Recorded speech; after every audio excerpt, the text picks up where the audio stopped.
بسم اللہ الرحمن الرحیم۔ تیسرے عشرے کی دعا ضرور سن لیں۔ 23 رمضان سے آخری روزے تک یہ ایک تسبیح پڑھ لیں، اللہ اور اس کے نبی بہت خوش ہوتے ہیں۔ یہ تسبیح زیادہ سے زیادہ پڑھیں۔ ناظرین محترم، رمضان المبارک کے بابرکت مہینے کے آخری عشرے کے حوالے سے ایک بہت ہی مجرب دعا آپ کی خدمت میں لے کر حاضر ہوا ہوں۔ جو اس دعا کو 23 رمضان المبارک سے آخری روزے تک پڑھ لیتا ہے، وہ اپنی آنکھوں سے اپنی تقدیر بدلتے دیکھتا ہے۔ 23 رمضان سے آخری روزے تک صبح و شام 100 مرتبہ یہ دعا پڑھیں اور اس آخری عشرے میں زیادہ سے زیادہ صدقہ کریں۔ مصیبتیں اور تکالیفیں جڑ سے ختم ہو جائیں گی، گھر میں خوشحالی اور دولت کا ڈھیر لگ جائے گا۔ ماہ رمضان 2025 کا سب سے مقبول وظیفہ نیا گھر چاہیے، نئی گاڑی چاہیے، یا کوئی کسی بھی قسم کی بیماری میں مبتلا ہے، شفا چاہیے تو یہ دعا پڑھ لے۔ اس کی تمام پریشانیاں، تمام بیماریاں، تمام دکھ تکالیف، رنج و غم، مالی پریشانی، رزق و دولت کی تنگی، بے اولادی، اولاد کی تابع داری جیسے سارے مسائل حل ہو جائیں گے۔ اس کے گھر سے بے سکونی، بے برکتی کا خاتمہ ہو جائے گا۔ یہ دعا پڑھنے سے، اس کا وظیفہ کرنے سے اللہ تعالیٰ رمضان المبارک میں ہی انسان کو اپنی نعمتوں سے مالا مال کر دے گا۔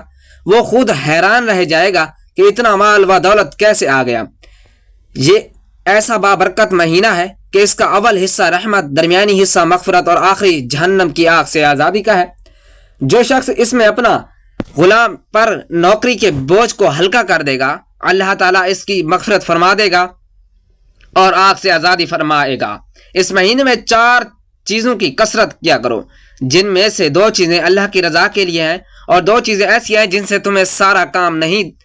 2 چیزیں جن سے تمہیں اپنے رب کو راضی کرو وہ کلمہ طیبہ اور استغفار کی کثرت ہے، اور 2 چیزیں یہ ہیں کہ جنت کی طلب کرو اور جہنم کی آگ سے پناہ مانگو۔ جو شخص کسی روزے دار کو افطار کراتا ہے، پانی پلائے گا، اللہ تعالیٰ اسے آخرت میں حوض کوثر سے پانی پلائے گا، جس کے بعد جنت میں داخل ہونے تک اسے پیاس نہیں لگے گی۔ تو ناظرین محترم، یہ تفصیلی حدیث ہر مسلمان کو اپنے اپنے پلے باندھ لینی چاہیے کہ اس حدیث میں اللہ کے رسول صلی اللہ علیہ وآلہ وسلم نے رمضان کے مہینے کے وہ کام تفصیل کے ساتھ بتائے جن کو رمضان میں ہی کرنا چاہیے، اور رمضان میں جو اجر و ثواب بڑھ دیا جاتا ہے اس کا بھی ذکر فرما دیا تاکہ ہر مسلمان اس مبارک مہینے میں شوق کے ساتھ عبادت کرے۔ ناظرین محترم، یہ انسانی فطرت ہے کہ اس سے کسی چیز میں زیادہ فائدہ نظر آتا ہے تو اس کی رغبت اس جانب بڑھ جاتی ہے۔ تو ناظرین یاد رہے کہ اللہ تعالیٰ نے یہ مبارک مہینہ ہمیں اس لیے عطا فرمایا کہ 11 مہینے انسان دنیا کے کاموں میں مشغول رہتا ہے، جس کی وجہ سے دلوں میں غفلت پیدا ہو جاتی ہے اور روحانیت اور اللہ تعالیٰ کے قرب میں کمی واقع ہو جاتی ہے۔ تو رمضان المبارک میں آدمی اللہ کی عبادت سے اس کمی کو دور کر سکتا ہے، دلوں کی غفلت اور زنگ کو دور کر سکتا ہے، تاکہ اللہ تعالیٰ کا قرب حاصل کر کے زندگی کا ایک نیا دور شروع ہو جائے۔ ناظرین محترم، یاد رہے کہ شعبان کے دنوں میں رمضان کو پا لینے کی طلب کا اظہار اس حدیث سے بھی ہوتا ہے، جس میں حضور اکرم صلی اللہ علیہ وآلہ وسلم نے رمضان کے انتظار میں شعبان کے دن گن گن کر گزارنے کی تاکید فرمائی ہے۔ جیسا کہ ایک روایت میں ہے کہ شعبان کا چاند رمضان کے انتظار میں گن گن کر گزارو۔ ناظرین، اس حدیث سے مراد ہے کہ رمضان کی آمد کے پیش نظر شعبان کی تاریخوں کا بھی حساب رکھو۔ رمضان کے شروع ہونے سے پہلے ہی اللہ کے پیارے حبیب صلی اللہ علیہ وآلہ وسلم صحابہ کو یوں فکر مند فرماتے ہیں۔ یاد رہے، یہ صرف صحابہ کو فکر مند نہیں بلکہ پوری امت کو یہ پیغام دیا کہ رمضان میں کیا اعمال کرنے چاہیے۔ اس بارے میں حضرت سلیمان فارسی رضی اللہ تعالی عنہ سے روایت ہے کہ نبی کریم صلی اللہ علیہ وآلہ وسلم نے شعبان کی آخری تاریخ میں واضح فرمایا، اور رمضان کی آمد کی خبر دیتے ہوئے آپ صلی اللہ علیہ وآلہ وسلم نے فرمایا، سنو، تم پر ایک مہینہ سایہ فگن ہونے والا ہے۔ ماہ رمضان بہت بڑا اور بہت مبارک مہینہ ہے۔ اس مہینے میں ایک رات ایسی ہے جو 1000 مہینوں سے بڑھ کر ہے۔ اللہ تعالیٰ نے اس کے روزے رکھنا فرض فرمایا اور اس رات کے قیام کو ثواب ٹھہرایا۔ جو شخص اس مہینے میں کوئی نفلی نیکی مجال آئے گا وہ ایسا ہی ہے جیسے عام دنوں میں فرض کا ثواب ہو، اور جو شخص اس مہینے میں کسی فرض کو ادا کرے گا وہ ایسا ہے جیسے بغیر رمضان میں 70 فرائض ادا کرے۔ یہ صبر کا مہینہ ہے اور صبر کا بدلہ جنت ہے۔ یہ مہینہ لوگوں کے ساتھ بھلائی کرنے کا ہے۔ اس مہینے میں مومن کا رزق بڑھا دیا جاتا ہے۔ جو شخص کسی روزے دار کو سحر و افطار کرائے اس کے لیے گناہوں کے معاف ہونے اور آخرت میں نجات کا سبب ہوگا۔ اس روزہ دار کے ثواب کے برابر ثواب ہوگا، مگر روزے دار کے ثواب میں کچھ بھی کمی نہ آئے گی۔ صحابہ کرام نے عرض کیا، اے اللہ کے رسول صلی اللہ علیہ وآلہ وسلم، ہم میں سے ہر شخص اتنی طاقت نہیں رکھتا کہ روزے دار کو سحر و افطار کرائے۔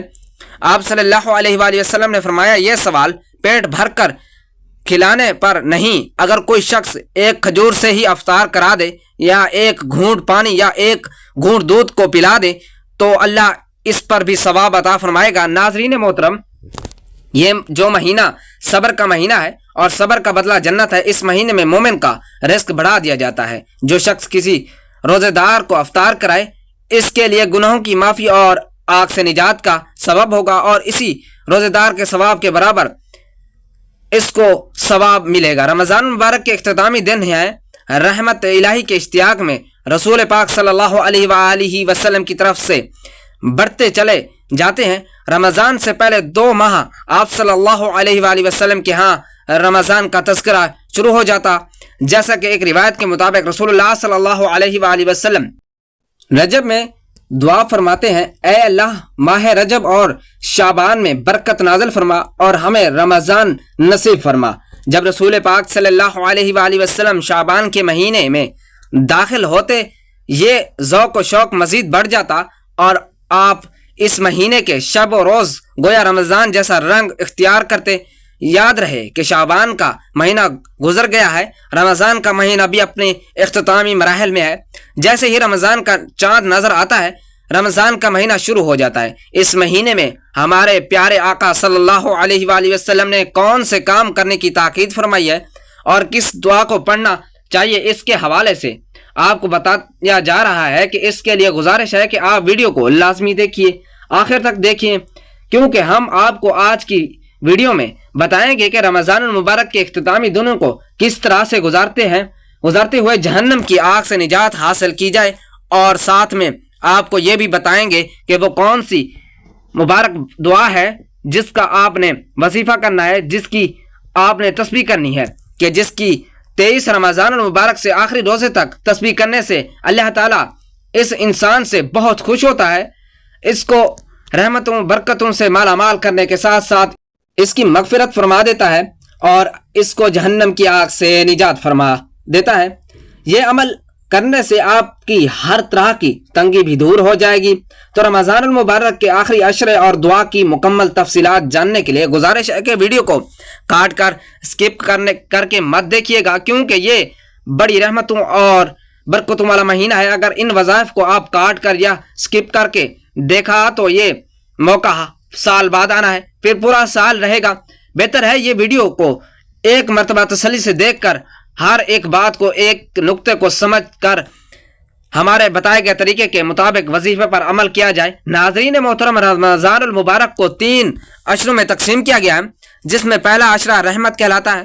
اس میں اللہ تعالیٰ کی بے پناہ رحمتیں اس ماہ مبارک کے آغاز میں امت مسلمہ پر نچھاور ہوتی ہیں۔ دوسرا عشرہ جو کہ مغفرت کا ہے، اور یہ مہینہ حضور پاک صلی اللہ علیہ وآلہ وسلم کی امت کے لیے خاص کیا گیا ہے، جس میں آپ صلی اللہ علیہ وآلہ وسلم کی امت کی بخشش کی جاتی ہے، ان کی مغفرت کی جاتی ہے۔ تو دوسرا عشرہ امت محمدیہ کی مغفرت کے لیے ہے، کہ جس میں مغفرت کی دعا کی جاتی ہے۔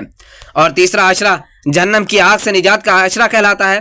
اللہ تعالیٰ اس عشرے میں روزانہ ہزاروں کی تعداد میں لوگوں کو جہنم کی آگ سے نجات دیتے ہیں، تو اس لیے تیسرا عشرہ نجات کا عشرہ ہے، اور یہ مبارک مہینہ نیکیوں، رحمتوں اور برکتوں کا مہینہ ہے، اور اس کا آخری عشرہ خصوصی فضیلت کا حامل ہوتا ہے۔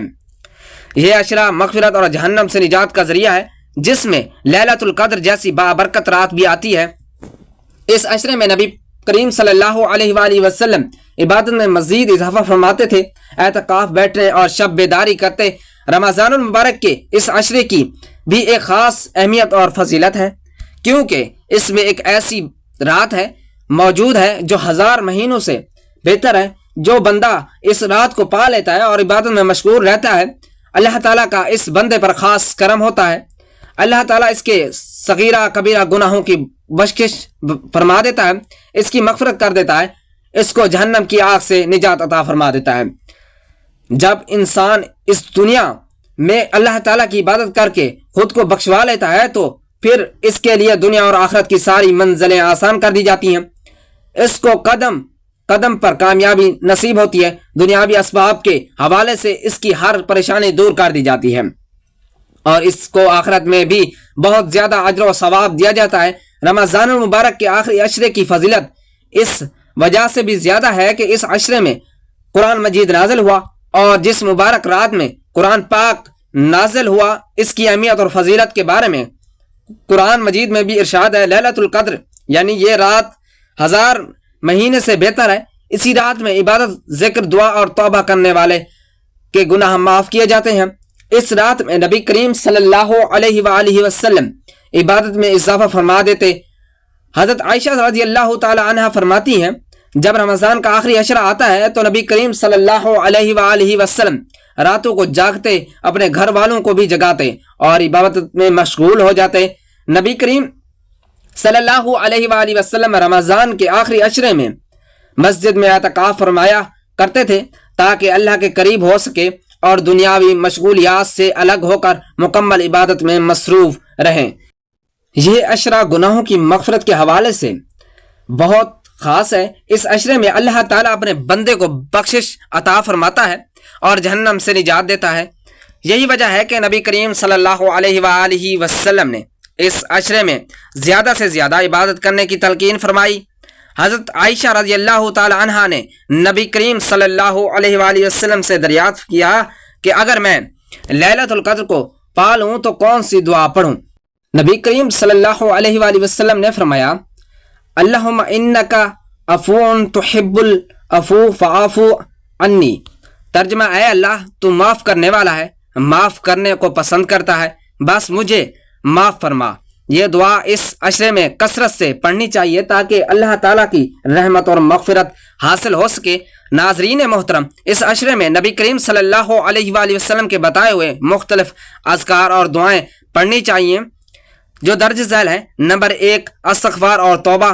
رمضان کا آخری عشرہ مغفرت کا عشرہ ہے، اسی لیے زیادہ سے زیادہ استغفار کرنا چاہیے۔ استغفر اللہ الذی لا الہ الا هو الحی القیوم واتوب الیہ، میں اللہ سے بخشش مانگتا ہوں جو کہ واحد معبود ہے، ہمیشہ زندہ اور قائم ہے، اور میں اس کی طرف رجوع کرتا ہوں۔ نمبر 2، درود شریف۔ نبی کریم صلی اللہ علیہ وآلہ وسلم پر درود بھیجنا بہت بڑی نیکی ہے۔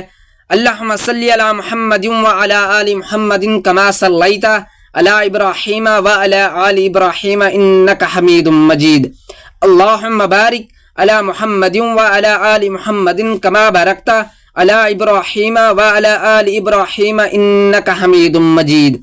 نمبر 3، سورۃ القدر کی تلاوت۔ لیلۃ القدر کی فضیلت حاصل کرنے کے لیے سورۃ القدر کی کثرت سے تلاوت کرنی چاہیے۔ نمبر 4، تہجد اور نوافل۔ اس عشرے میں رات کے وقت تہجد اور نوافل ادا کرنا بہت فضیلت رکھتا ہے کیونکہ اللہ تعالیٰ تہجد گزاروں کو خصوصی رحمت عطا فرماتا ہے۔ نمبر 5، صدقہ و خیرات۔ آخری عشرے میں صدقہ و خیرات کرنا بہت اجر و ثواب کا باعث ہے۔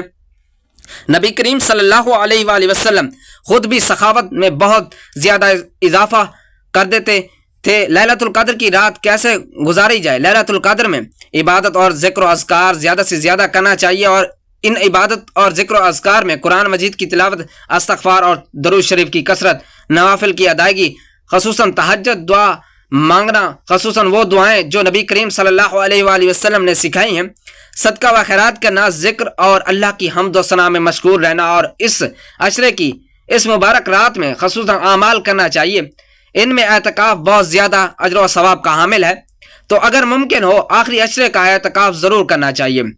راتوں کو جاگ کر عبادت کرنی چاہیے کیونکہ نبی کریم صلی اللہ علیہ وآلہ وسلم بھی آخری عشرے میں راتوں کو جاگ کر عبادت کیا کرتے تھے۔ صدقہ و خیرات میں حصہ لینا چاہیے۔ جو لوگ مالی طور پر مستحق ہیں انہیں اس عشرے میں زیادہ سے زیادہ صدقہ و خیرات میں حصہ لینا چاہیے۔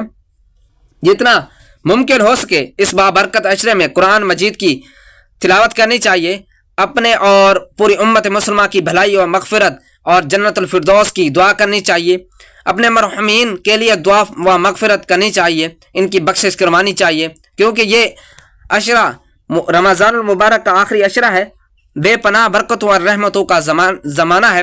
یہ مغفرت، بخشش اور اللہ تعالیٰ کی قربت حاصل کرنے کا بہترین موقع ہے۔ ہمیں چاہیے کہ اس عشرے کو غنیمت جان کر عبادت میں مشغول رہیں، لیلۃ القدر کی تلاش کریں، دعا اور ذکر و اذکار میں بتائے گئے طریقے کے ساتھ اضافہ کریں اور اللہ سے بخشش طلب کریں۔ اللہ تعالیٰ ہمیں اس عشرے کی برکت نصیب فرمائے اور ہمارے تمام گناہوں کو معاف فرمائے، آمین۔ ناظرین محترم، رمضان المبارک کے اس آخری عشرے میں آپ کو یہ دعا پڑھتے رہنا چاہیے، اس سے آپ کی مغفرت ہو جائے گی، آپ کی غیبی مدد ہو جائے گی، آپ کی مالی تنگ دستیاں، پریشانیاں، تمام مصیبتیں ٹل جائیں گی۔ اس کے علاوہ ہمیں اللہ کا بہت شکر ادا کرنا چاہیے، جس نے پہلے ہمیں رجب کا مہینہ عطا کیا، پھر شعبان کا مہینہ دیا اور پھر رمضان کا مہینہ دیا۔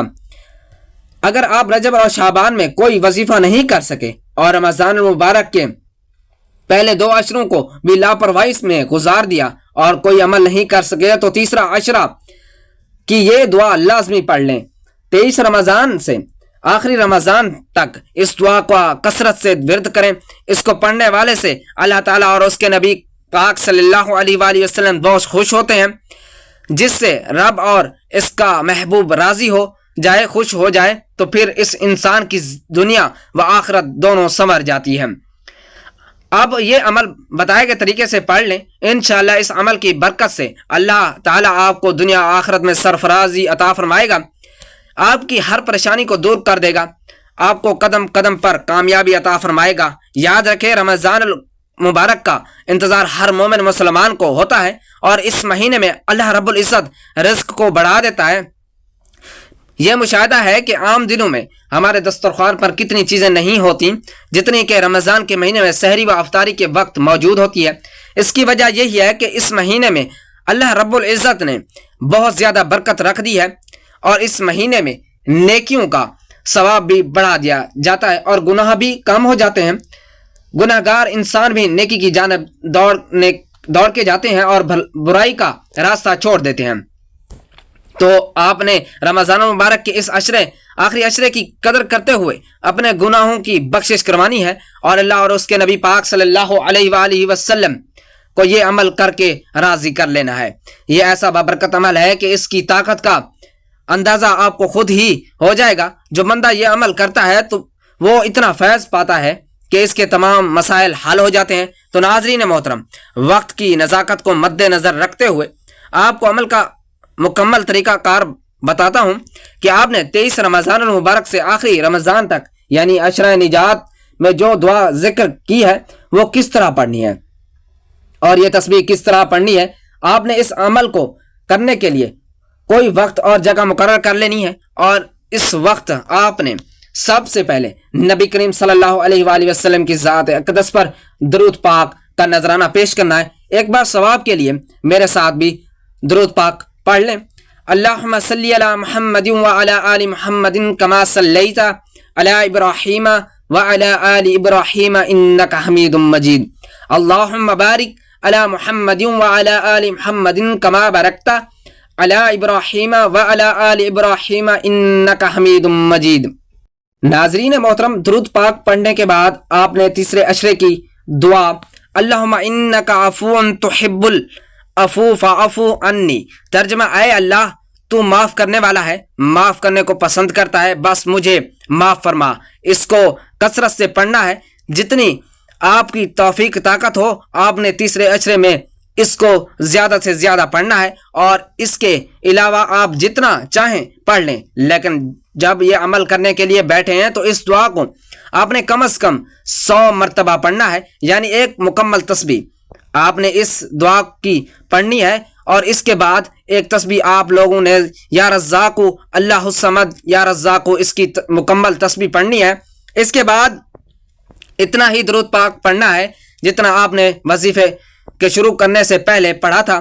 ناظرین محترم، اس طرح آپ کا یہ عمل مکمل ہو جائے گا تو میرا آپ سب کے لیے یہی پیغام ہے کہ رمضان میں اپنی بخشش کروائیں، اپنے مرحومین کے لیے دعا کریں، ان کی بخشش کی دعا کریں، اور اپنی دنیا اور آخرت کے لیے اللہ تعالیٰ سے دعا مانگے، اپنے حق میں فیصلہ کروانے کے لیے اللہ تعالیٰ سے دعا مانگے، اور 23 رمضان المبارک سے آخری روزے تک کثرت کے ساتھ یہ دعا پڑھتے رہیں۔ وظیفے کا وقت مقرر ہو تو بتائے گئے طریقے کے مطابق وظیفہ کریں، اور وظیفہ کرنے کے بعد جتنا بھی چاہے اس دعا کو پڑھ سکتے ہیں، اس کا ورد کر سکتے ہیں۔ 23 رمضان سے آخری روزے تک زیادہ سے زیادہ اس دعا کو پڑھ کر اللہ تعالیٰ اور اس کے نبی پاک صلی اللہ علیہ وآلہ وسلم کو خوش کر سکتے ہیں اور اپنی بخشش کروا سکتے ہیں۔